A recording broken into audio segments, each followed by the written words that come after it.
آقا من هنوز با یوتیوب و اینا زیاد بلد نیستم کار کنم، یعنی شورت ویدیو هم که میذارم فقط دوست دارم حالا بیشتر باهاتون آشنا بشم و حالا کارهایی که بلدم بهتون یاد بدم. من متینم، 21 سالمه، فعالیت تو کار گوشی دارم، اپل استور داریم طرف اقدسیه.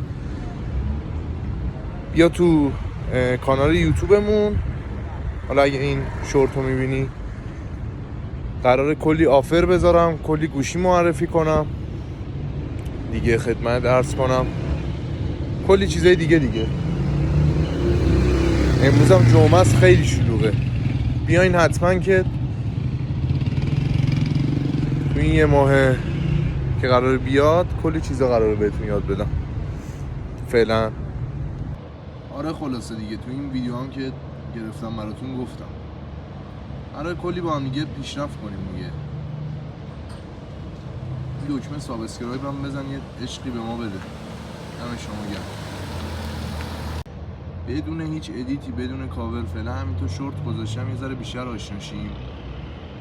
حالا اگر سوالی دارین حتما بپرسین که راهنماییتون کنم.